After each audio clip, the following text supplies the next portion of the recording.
Yurham Online TV. يقول تبارك وتعالى: يا أيها الذين آمنوا اتقوا الله حق تقاته ولا تموتن إلا وأنتم مسلمون.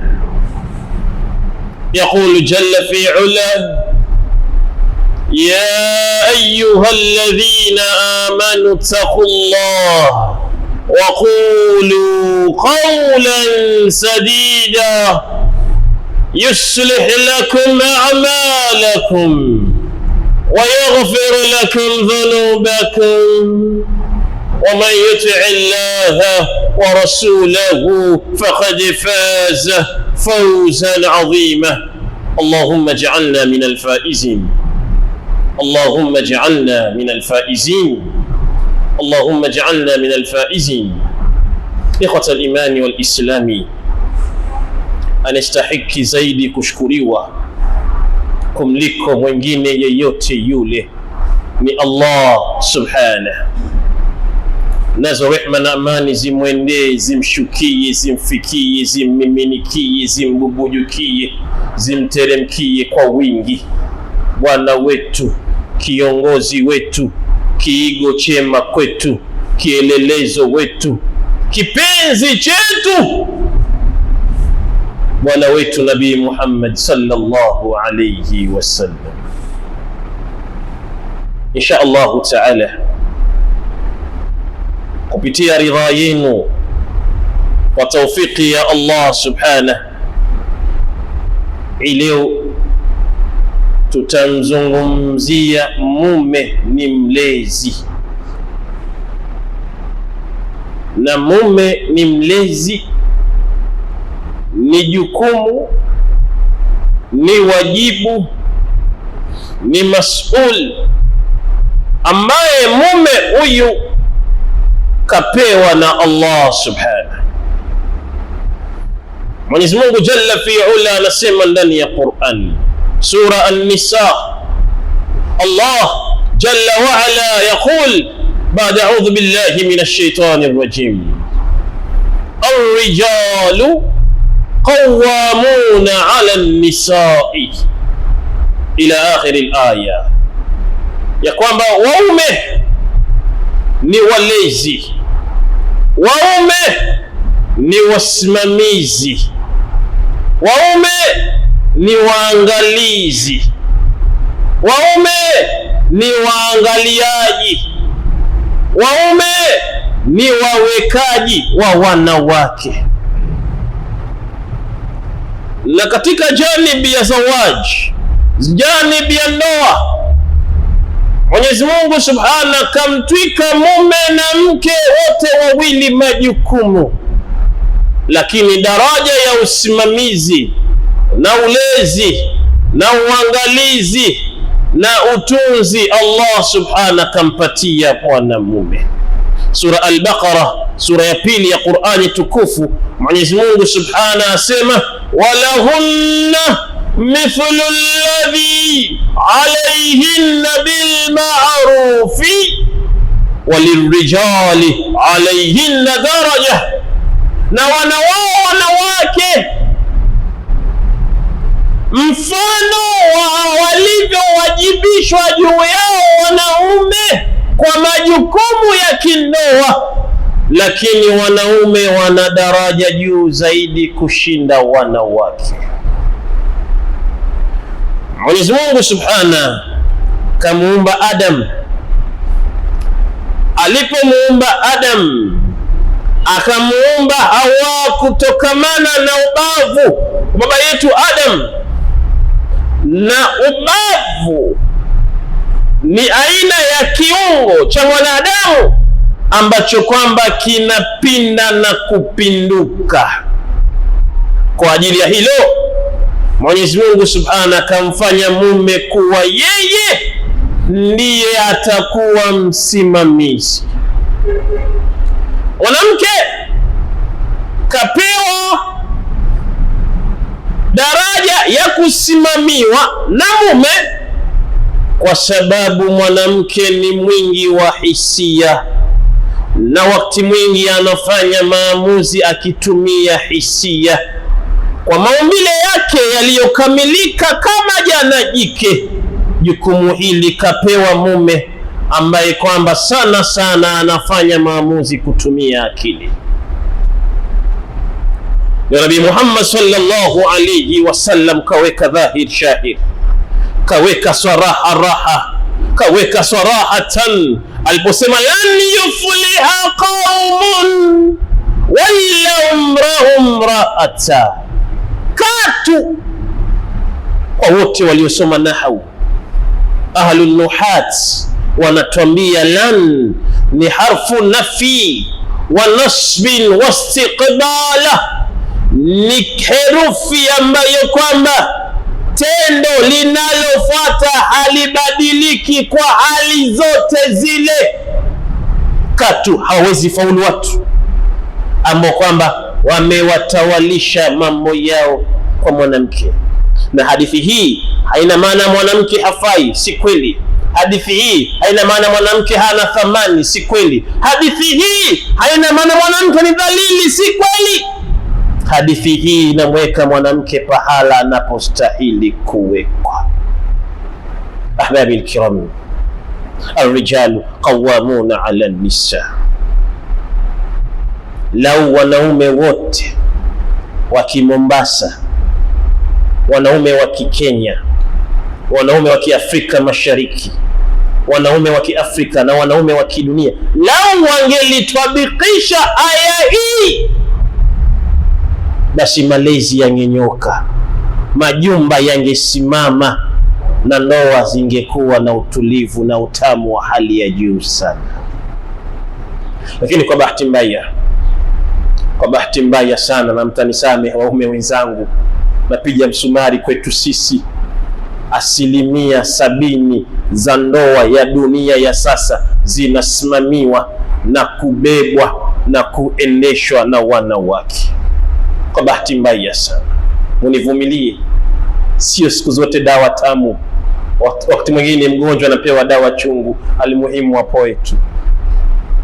Wanaume wengi wanalelewa, wanaume wengi wanasimamiwa, wanaume wengi wanaangaliwa, wanaume wengi wanaamrishwa na wanawake katika majukumu ambayo kwamba sio ya kike bali haya yalikuwa ni majukumu ya huyu mume apate kuyaendesha. Matokeo yake watoto hawasikii. Matokeo yake majumba imekuwa ni vurugu mechi. Matokeo yake mambo yako upside down. Matokeo yake taharuki, sintofahamu majumba mingi, kwa sababu mke kavuka kwenye mipaka yake, kaingia mipaka yasiyo ya kwake, na mume katelekeza mipaka ambayo kwamba ni ya kwake. Mume kapewa jukumu la ulezi kwa sababu nyingi tu. Miongoni mwa sababu ambazo kwamba mume kapewa jukumu la ulezi, sababu ya kwanza ni kwa sababu ya nature ya maumbile ya mwanamume. Wamombo wanasema mwanamume ni masculine. Mwanamume anaweza kuhimili dhorubu. Mwanamume anaweza kuhimili dhorubu.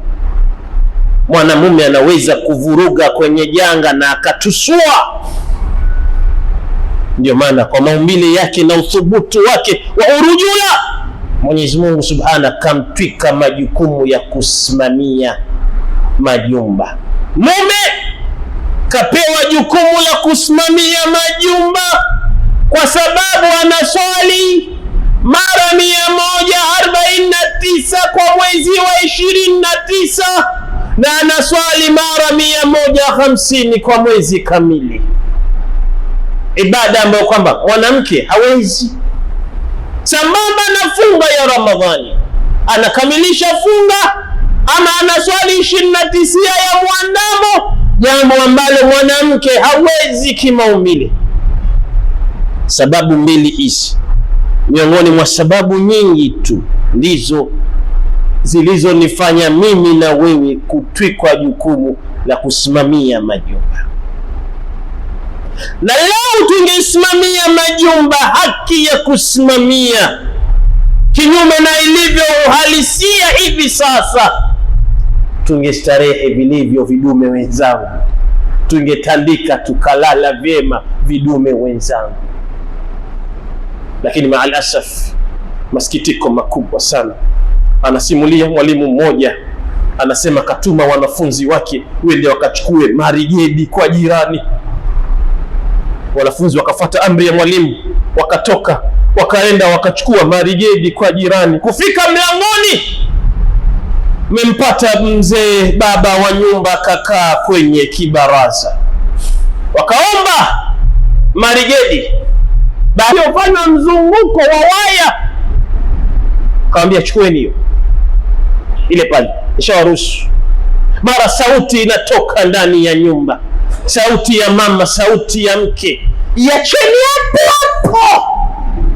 Nani kawapa ruhusa muchukue marigedi yangu? Nani kawapa ruhusa? Baba pale mipaka liyenyeshewa, kainamisha kichwa hivi chini, kanyamaza tuli mithli ya maji ya mtungi. Watoto wakarudi, wanafunzi wakarudi kwa mwalimu.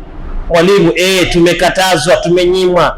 Umenyimwa? Kwani ilikuwaje? Tulimuomba baba, mama akasema marigedi haitoki hapa. Mwalimu akamwambia basi rudini mwende mkamuombe mama. Waliporudi wakamuomba mama, wakapatiwa marigedi na kifuniko chake na mwiko wa kwenda kupikia. Huu ni msiba. Inna lillahi wa inna ilaihi raji'un. Msiba tena mkubwa huu. Majumba, wanaume wamefeli kwenye kuyasimamia. Pana sababu nyingi, tutazieleza zile asbabu ambazo Allah subhana atatuwafikia. Sababu ya kwanza msingi, wanaume wengi wamefeli kwenye kusimamia majumba yao. Wanapenda bila kuweka maadili. Naomba mnisikilize vizuri. Wanaume wengi, baadhi yetu sisi hapa, tunawapenda wake zetu lakini hatuweki maadili.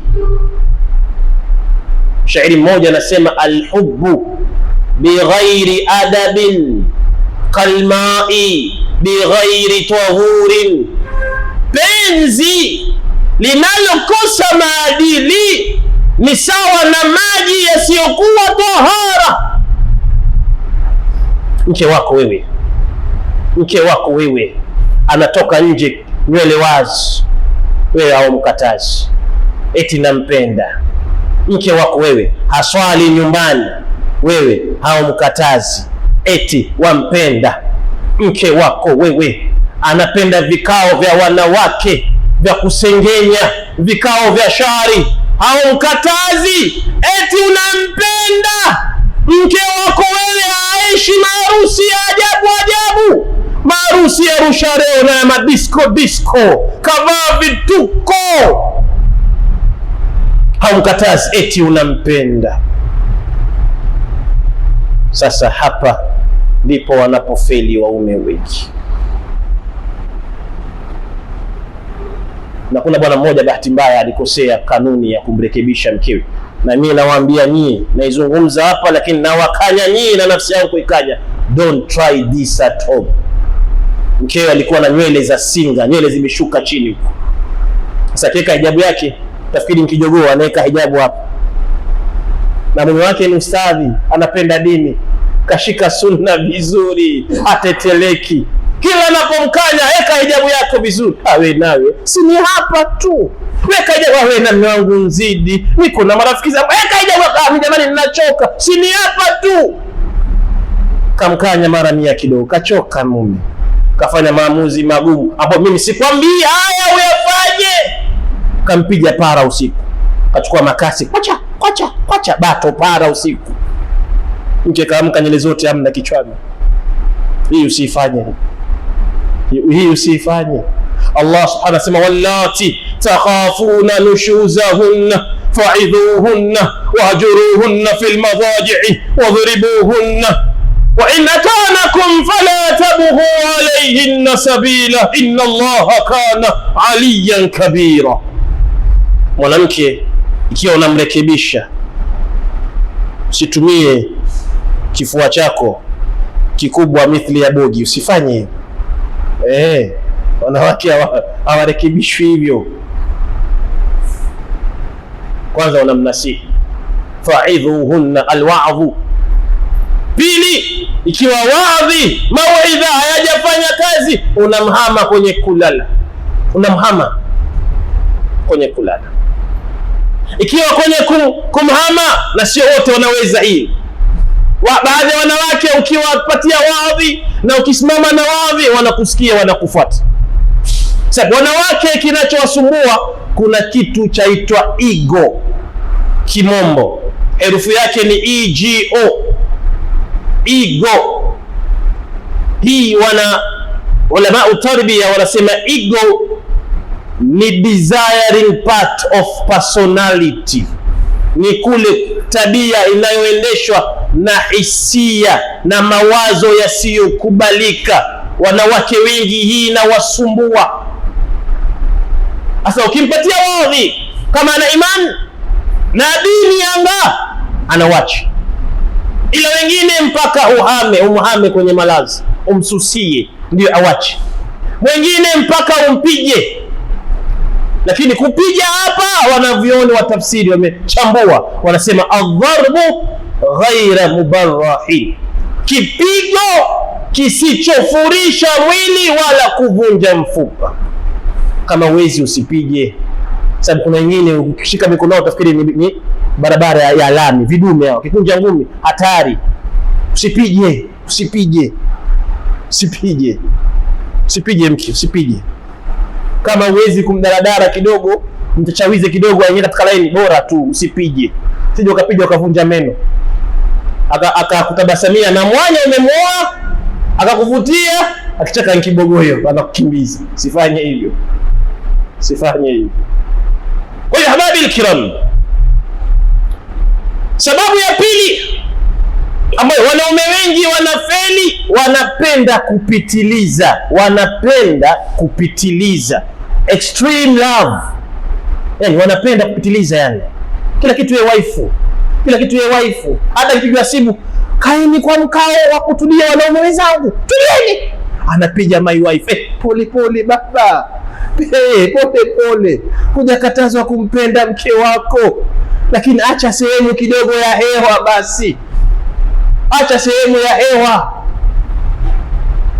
Mshairi mmoja anasema ahbib habibaka haunan ma asa an yakuna baghidhaka yawman ma wa abghidh baghidhaka haunan ma asa an yakuna habibaka yawman ma. Kipenda penda 90%, ile 10 yache for refreshing. Sababu kwa siku watakuudhi. Na wanawake wanafanya makosa mengi zaidi kuliko waume, na si maneno yangu, ni maneno aliyosikia Uthman ibn Affan kwa Nabii Muhammad sallallahu alayhi wasallam, asema la yufraq mu'minun mu'minata in kariha minha khuluqa radhiya minha akhar. Asimbughudhi, asimkasirikie, asimjengee chuki mume mkewe, kwani akichukia baadhi ya tabia atapenda nyingine. Kati ya mume na mke anayefanya makosa mengi kimaumbile katika ndoa ni mke kuliko mume. Ndio maana mke akaambiwa amsimamie mume akaambiwa amsimamie mke, kwa sababu miongoni mwa sababu kama hiyo. Nachukia, unayemchukia eka kipimo, huenda akawa kipenzi chako siku moja. Usimchukie mtu kumpitiliza, usifanye hivi. Ndio bwana mmoja akasikia kwenye redio ya Kiislamu inayosema mume anayeswali, mke asiyeswali, wote wawili motoni. Kaisikia hiyo, katoka mbio kaenda nyumbani, anamwita mke na nje huko, mamake Selemani, fungua mlango wewe. Akajua mke akajua hii si khairi, hii shari, huyu anamjia na shari huyu, hii si khairi. Fungua nakwambia, akapiga mlango, fungua. Mke akaona hii balaa hii, akaingia kwenye shamba mbio, akajipodoa vizuri, akajirembua, akaenda pale kama alivyozaliwa, akamfungulia mlango. Jamaa akapotea network, akaswali tahajudi pale. Baada ya swala akamwambia nini, mbona unakuja na hasira? Akasema jirani uko nje ameniudhi mimi, nakwambia jirani. Jamani, kwa hiyo tunapenda kiasi, tuwapende ndio wake zetu, tuwatunze ndio, tuwafurahishe ndio, tuwaburudishe ndio, tuwe na kipimo. Too much of something is poison. Kitu kizidi sana kinakuwa sumu, hata kama ni kitamu. Aqulu qawli hadha fastaghfirullaha li wa lakum sa'il muslimina fastaghfiruhu innahu huwal ghafurur rahim wa huwal barru al-karim. Ahbabi al-kiram, sababu ya tatu zinazofanya waume wafeli kwenye kuwalelea wake. Wanaume wengi sio viigo vyema katika majumba yao kabisa. Mume si kiigo chema, he is not a role model katika nyumba kabisa. Anamtaka mkewe aswali, yeye mwenyewe ni tarku sala. Anataka mke wake ajistiri, yeye mwenyewe kila weekend klabu hakosekani. Mtu mmoja tumbaku yeye, bugizi yeye, kuberi yeye, mgokaa yeye, bangi yeye. Jamani, kila kitu yeye, mtu mmoja. Sasa mke anakosa mtu wa kumuongoza. Wanawake wameumbwa kuongoza. Ikiwa kiongozi ndiye huyu hana maadili, hajanyooka, ni vipi mke wake atanyooka? Ndio mshairi mmoja akauliza swali balagha, akasema kaifa taqumu dhillu wa shajaratuha a'wajat, ni vipi kivuli kinyooke ilhali mti wenyewe umepinda? Haiwezi. Mnanifahamu nafikiri? Haiwezi. Wewe ushaona wapi kivuli kimenyoka kwa mti uliopinda? Wewe umeona wapi? Haiwezi. Kwa hiyo ili mke wako aswali, na wewe anza kuongoza kuswali, hususan swala za sunna ziangukie pale nyumbani. Tawadha, anguka, swali sunna, enda kaswali faradhi, naye atafuata. Umetoka mwenyewe umejistiri vizuri, uvaa kiheshima, naye atavaa. Sababu ikiwa mke anakupenda mapenzi ya dhati, mapenzi ya kweli, moja kwa moja atakufuata kila unavyofanya. Kwa bahati mbaya hii, mpaka niseme hii inaliza, inasikitisha, hii inaliza. Idadi ya wanawake kutafuna mikokaa na miraa imeongezeka siku hizi. Changio kubwa ni waume zao. Mke anaolewa mwenyewe si mraibu kabisa, yuko safi. Mume yeye kifika bana, baada ya swala ya alasiri akaa kwenye kibaraza taksini, jicho hili hata habari hana. Mke kajirembesha, yuko chumbani anamsubiri mume, hata habari hana. Sasa anafanyaje? Anabidi akae naye pale kibarazani, anapewa mti, kesho zarba, kesho kilo nzima. Subhanal Malikil Quddus.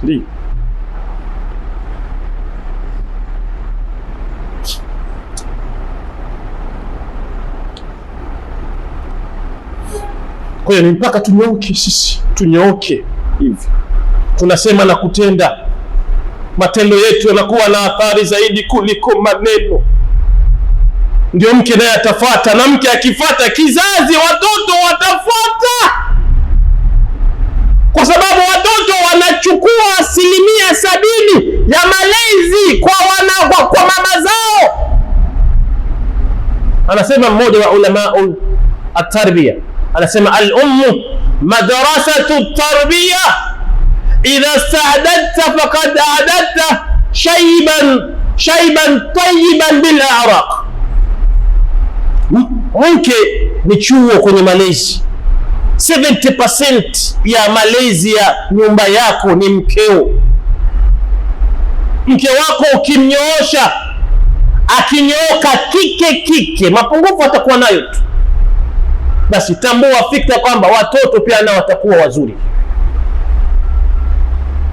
Kwa hiyo tunafaa tuwe role model, wa emulate kutoka kwetu, maneno yetu, vitendo vyetu viende sambamba na wanawake watafanya, kwa sababu innal muhibba liman yuhibbu muti'un, hakika ya kipenzi kwa anayempenda humtii. Hii ni automatic. Madamu anakupenda wewe, ndio wake wa moyo, wewe ndiye mfalme wake, haoni mwingine, basi wewe usemalo yeye anafuata. Ama sababu nyingine ambayo kwamba wanaume wengi wanafeli kwenye kusimamia wake zao, ni kwa sababu wanaume wanakosa kuwasoma wake zao wanapokaa nao. Hii wengi wetu tumefeli. Unapooa mke unafaa uwaze kumsoma tabia, ndio ujue wapi ana nguvu umboreshe, wapi ni mdhaifu umwenue. Lakini hii imegeuka, imekuwa ni kinyume yake. Wanawake ndio wanasoma waume zaidi kuliko wanaume wanaosoma wake zao. Matokeo yake mke wako anajua ukikasirika wasema nini, ukiwa na furaha wasema nini, akishika mshipa gani unaitika vipi. Anajua. Yaani mwanamke anakusoma mpaka anakufanya wewe TV remote, change channel pia, ongeza volume pia, zima washa pia, anajua kila kitu. Tumekosa kusoma wake zetu.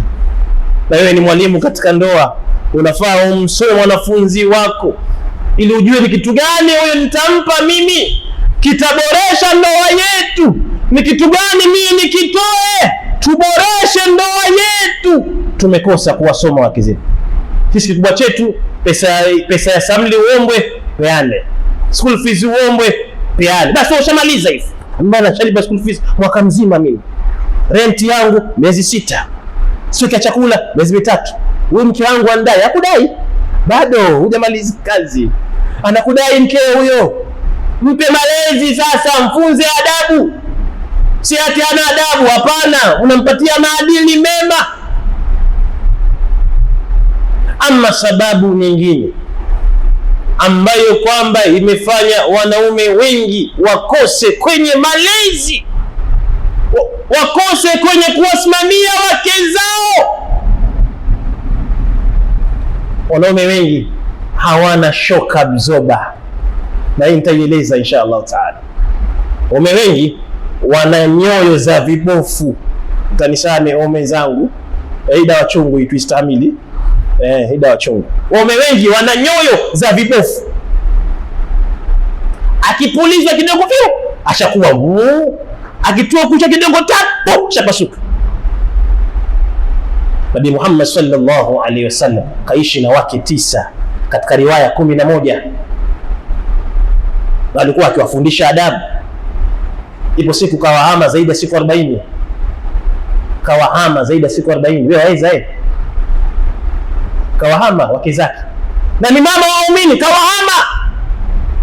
Baada kufanya kikao cha dharura wao kwa wao, wakajisahihisha, wakamwita kwa pamoja, tusamehe mmeto kutamani, njoo tusamehe, yameisha jamani. Lakini wewe mke wako unamkataza leo, bado anashikilia hapo hapo. Unamkataza jioni, bado anashikilia hapo hapo. Kesho kuta mkataza, bado yeye hawachi. Ninachoka mimi basi, bana shauri yake. Ndio hiyo moyo wako wa kibofu. Kifua chako hakigandishi kabisa madonge. Sasa unaanguka hapo. Eti mbona namfikishia, basi ushamaliza. Hapana, hujamfikishia tu. Hakisha inafanyika. inafaa usimame zaidi kumliko yeye. Ukimkataza jambo ambalo kwamba alifai kisheria, simama mume. Kuwa na shoka absorber kidume, anakujaribu huyo, na ukimpisisha kwenye majadilio yake ndio basi umefeli. Atakuumiza sana mbele, atakuumiza sana. Na mmoja wa shehe kaenda zake Lamu. Sina Lamu ni mbaya, lakini kaenda Lamu, kaona msikiti wanaume wampanga laini hivi baada ya ishai hivi na hivi. Kila mmoja bana na mto wake, vipi moto huko moyo nyumbani ni naru jahannam kwa kaliki. Wamehama wala msikitini. Alidhani kwamba hawa ni wagonjwa wako inpatient, kumbe hawajalazwa, wamekimbia majumbani. Kwa hiyo ahbabi alkiram, ni mengi ya kuelezwa na muda huko pamoja nasi, lakini sisi kama waume tunalo jukumu kama namna tulivyoamrishwa kusimamia majumba yetu, ili uwe na amani mume, ili uionee furaha ndoa yako, ili upate watoto watakao kuombea dua baada ya kuondoka duniani. Unapaswa usimame haki ya kusimama, usiwe dayuthi. Siku hizi nasikitisha, vidume. Jamani, mwanamume anamchukua mke wake video baada ya kujipodoa, anamchukua kifuani, anamchukua chini ya mgongo, alafu yeye mwanamume anaposti kwenye mitandao ya kijamii. Huo ni udayuthi wa hali ya juu sana, ni udayuthi wa hali ya juu sana. Mke anafaa alinde, anafaa afichwe. Uwe na ghera na mkeo, uwe na wivu na mkeo, onekaniwa na mtu yote yule, hususan ikiwa amejipamba mke wako ni mtu wa kuona na yeye peke yako kama halali yake. Adu Allah an yaj'alana min alladhina yastami'una alqawla fayattabi'una ahsana.